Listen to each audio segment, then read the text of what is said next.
Saudara, baca pres Anies Baswedan menyinggung istilah Konoha dan Wakanda untuk menggambarkan iklim demokrasi di Indonesia yang kurang sehat. Survei Litbang Kompas beberapa waktu lalu mengungkap tingkat kepuasan masyarakat terhadap pemerintah dalam mewujudkan demokrasi. Kalau kita lihat, salah satu indikator demokrasi adalah kebebasan berpendapat.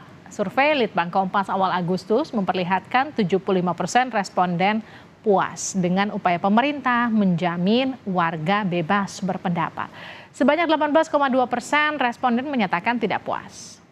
Dalam hal membangun sikap menghargai perbedaan, 79,2% responden menyatakan puas dengan pemerintah, sedangkan yang menyatakan tidak puas 14,2%. Terkait partisipasi atau kesempatan warga mengawasi jalannya pemerintahan, 68,9% menyatakan puas, sedangkan yang menyatakan tidak puas sebanyak 21,5%. Kemarin, Anies sebut istilah Konoha dan Wakanda. Apa maksud Anies Baswedan? Benarkah demokrasi di Indonesia tidak sehat? Kita akan bahas usai tayangan ini.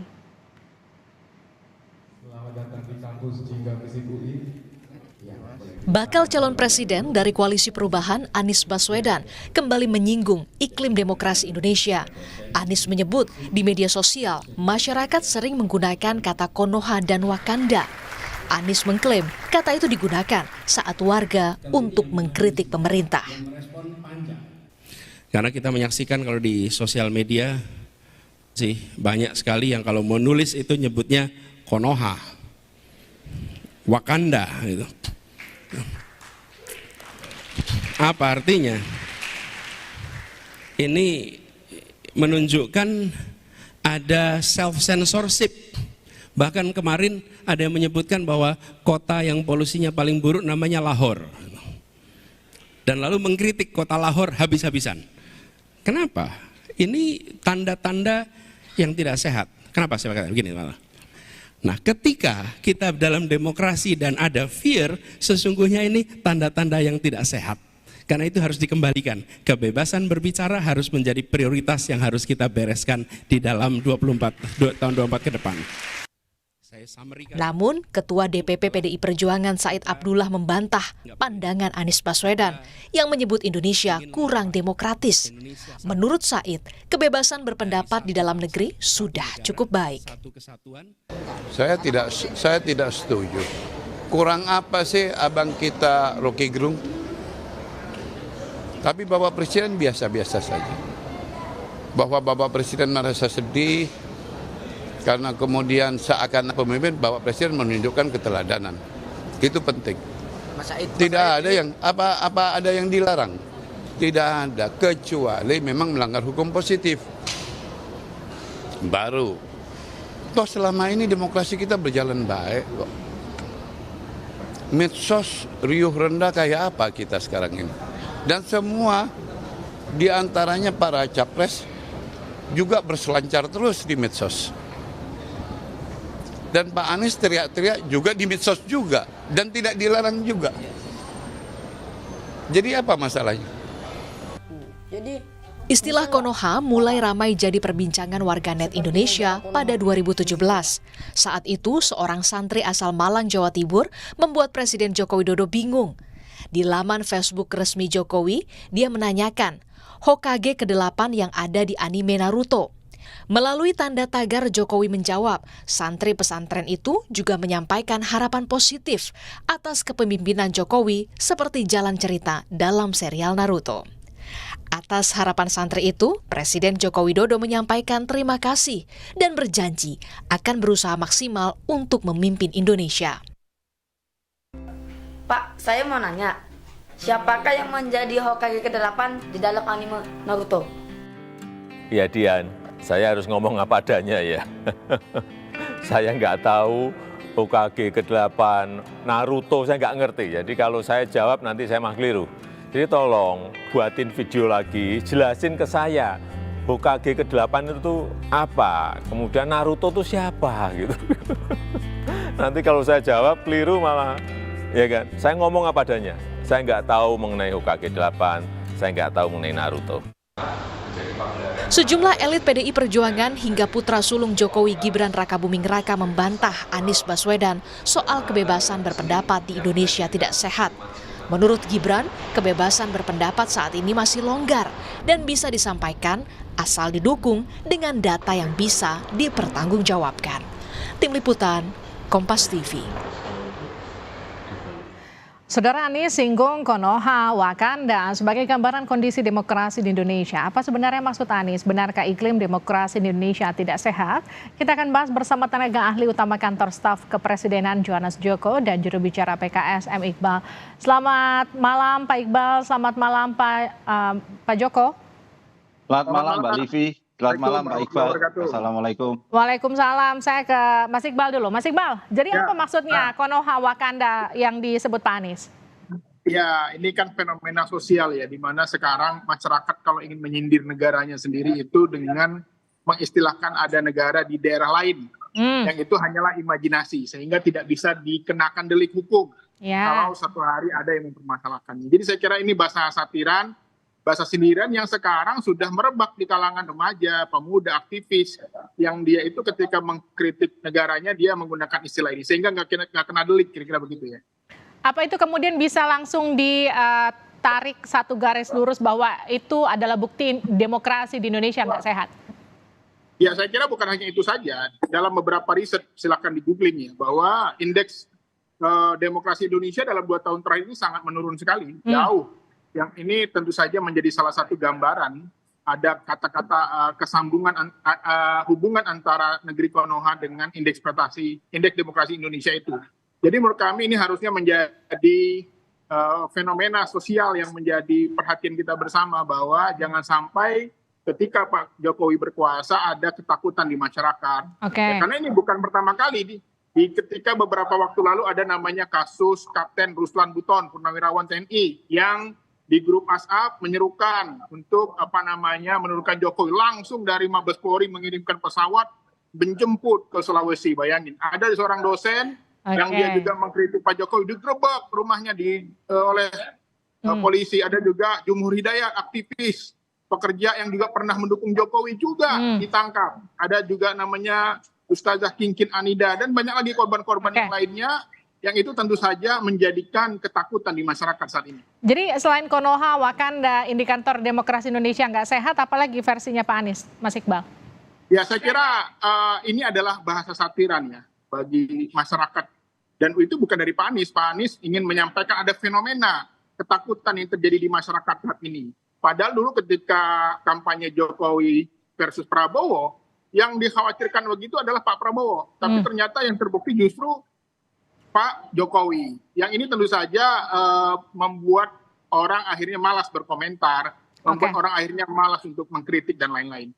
Saya ke Mas Joko, bisa nggak kemudian kalau tadi Mas Iqbal katakan penyampaian Pak Anies lewat Wakanda, Konoha adalah refleksi dari demokrasi Indonesia yang nggak sehat?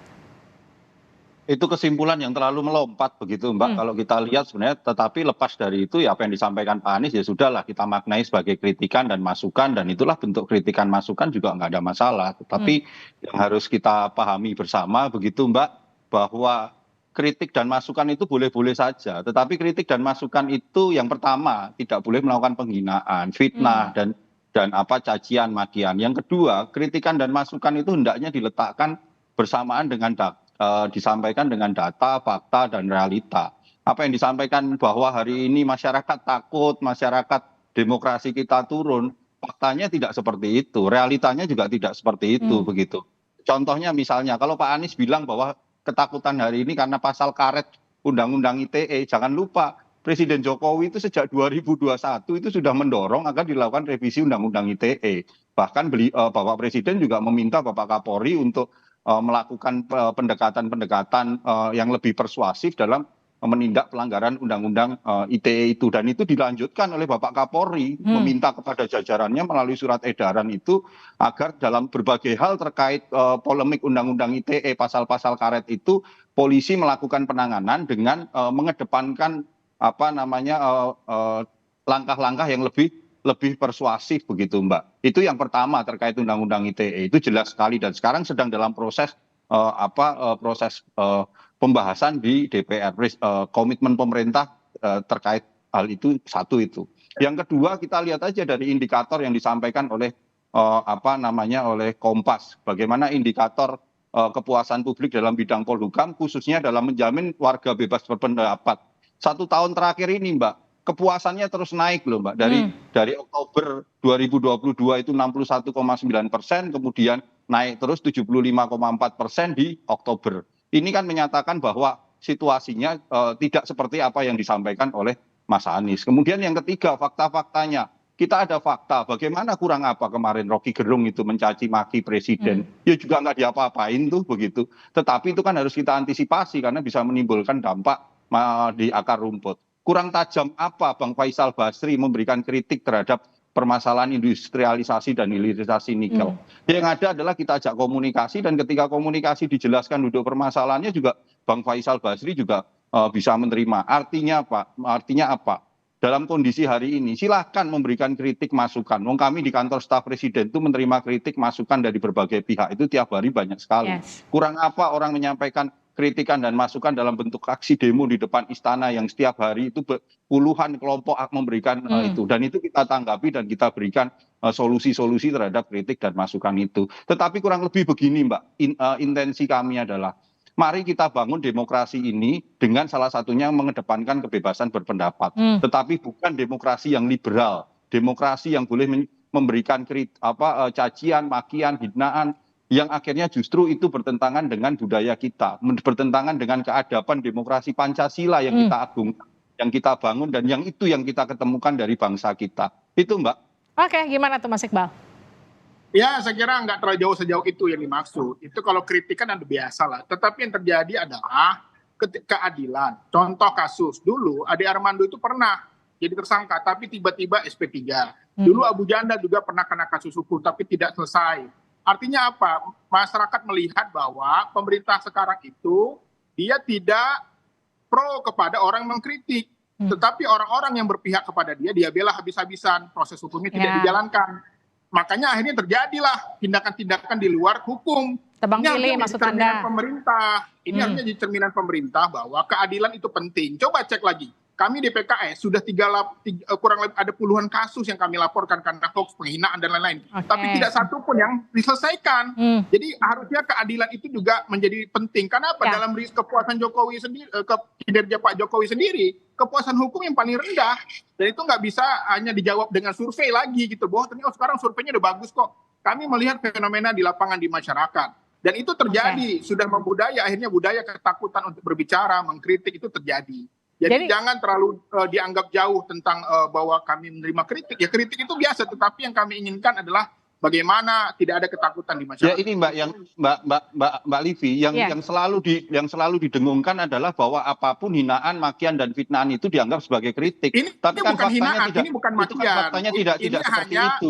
Sebuah refleksi keadilan harus sama-sama. Bagaimana orang yang sudah dilaporkan sampai ke kasus hukum jadi tersangka bisa SP3 karena dia pendukung pemerintah. Sementara orang yang marilah kita tempuh sama-sama proses hukum, ada jalur-jalur hukum yang bisa ditempuh terkait hal-hal itu. Itulah yang harus dijaga. Tetapi yang harus menjadi penegasan adalah masyarakat ini melihat. Baik, satu-satu Mas Iqbal, tahan dulu. Bisa membaca itu kok.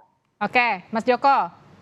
Ya kita melihat Mbak bagaimana komitmen presiden. Jadi bedakan antara kebijakan dengan kasus per kasus begitu. Secara kebijakan umum, kebijakan pemerintahan Presiden Jokowi jelas sekali bagaimana komitmen Bapak Presiden untuk mengantisipasi munculnya implikasi dari pasal-pasal karet pada Undang-Undang ITE. Bagaimana komitmen Bapak Presiden untuk mendorong agar masyarakat dalam menggunakan literasi digital itu dilakukan. Kita menginstruksikan partai pendukungnya, orang ngatur-ngatur suruh dukung siapa aja bisa kok. Masa ini itu kan sedang dilakukan hari ini sedang dilakukan pembahasan. Silakan teman-teman PKS yang di fraksi PKS itu menginformasikan kepada Pak Iqbal bahwa proses pembahasan revisi Undang-Undang ITE sedang berjalan. Dan ini kan harus mendengarkan seluruh lapisan masyarakat. Nah harusnya begitu juga yang dilakukan kepada IKN. Jangan buru-buru. Undang-undang Cipta Kerja buru-buru. Ya kalau undang-undang RBC Kesehatan buru-buru. Itu kan proses politik. Proses politik di mana jangan diskriminasi terhadap undang-undang. Terlalu lompat itu, Mbak. Terlalu lompat kemana-mana itu, Mbak. Ngawur itu. Intinya gini, jadi tolak ukur atau indikator demokrasi Indonesia sudah sehat versi pemerintah apa, Mas Joko?